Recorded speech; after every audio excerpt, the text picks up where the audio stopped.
ಹಾಂ sir. Sir ಏನು ಇವತ್ತು ಒಂದು 6:30ವರೆಗೆ ನಮ್ಮ ಉಜ್ವಲ ಸೈಕ್ಯಾಟ್ರಿ ಪಿ ಜಿ ಒಬ್ಬರು 6:30ವರೆಗೆ ಡ್ಯೂಟಿ ಮಾಡಿ ಅವರು ರೂಮಿಗೆ ಹೋಗಿದ್ದಾರೆ. ಈಗ ನನಗೆ ಅರೌಂಡ್ 8 o'clock ಫೋನ್ ಬಂತು, ಅವರು ಸುಸೈಡ್ ಮಾಡ್ಕೊಂಡಿದ್ದಾರೆ ಅಂತೇಳಿ ರೂಮಿನಲ್ಲಿ. ನಾವು ಇಮಿಡಿಯೇಟ್ಲಿ ಬಂದೆಲ್ಲ ಎಲ್ಲ ಅವರನ್ನೇ ರೂಮಿಂದ ಇಲ್ಲಿ ಇದಕ್ಕೆ ನಮ್ಮ ಕ್ಯಾಸುವಲ್ಟಿಗೆ ಶಿಫ್ಟ್ ಮಾಡಿದಾಗ ಕಾಲೇಜಲ್ಲಿ ಟ್ರೀಟ್ಮೆಂಟ್ ತೊಗೊಳ್ತಿದ್ದಾರೆ ಮತ್ತು ಇಲ್ಲಿಯೂ ಟ್ರೀಟ್ಮೆಂಟ್ ಕಂಟಿನ್ಯೂ ಮಾಡ್ತಿದ್ದಾರೆ ಅಂತೇಳಿ ನನಗೆ ತಿಳಿದು ಬಂದಿದೆ. ಬಟ್ ಈಗ MLC ಮಾಡಿದ್ದೆವು, ಮುಂದಿನ ತನಿಖೆ ಪೊಲೀಸ್ ಇದರಿಂದ ಕಂಡುಬರುತ್ತೆ. ಅಲ್ಲ ಅಂದರೆ ಮೇಲ್ನೋಟಕ್ಕೆ ನಮ್ಮಲ್ಲಿ ಡ್ರಗ್ಸ್ ಯಾವುದೂ ತೊಗೊಂಡಿದ್ದಾರೆ ಅಂತೇಳಿ, ಯಾವುದೇ ಡ್ರಗ್ ಅಂತೇಳಿ ಗೊತ್ತಾಗೋದಿಲ್ಲ. ಅದು ಪೋಸ್ಟ್ ಮಾರ್ಟಮ್ ಆದಮೇಲೆ ಎಲ್ಲ ವಿಷಯ. ಯಾವ್ರು ಇವ್ರದ್ದು ಪ್ರಾಪರ್? ಬೆಂಗಳೂರಿನವರು. ಈ ಹಿಂದೆನೂ ಏನೋ ಅಟೆಂಪ್ಟ್ ಮಾಡಿದ್ರಂತ ಏನು ಸರ್?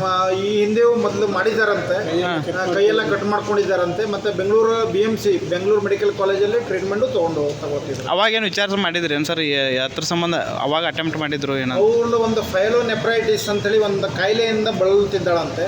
ಅದರ ಸಲುವಾಗಿ ಡಿಪ್ರೆಷನ್ಗೆ ಹೋಗಿದ್ದಾಳೆ ಅಂತೇಳಿ ಮೇಲ್ನೋಟಕ್ಕೆ ಕಂಡು ಬಂದಿದೆ. ಯಾವಾಗ ಸರ್? ಈಗ ಟ್ರೀಟ್ಮೆಂಟ್ ನಡೀತಿದೆ ಅಂತ ಡಿಪ್ರೆಷನ್ಗೆ.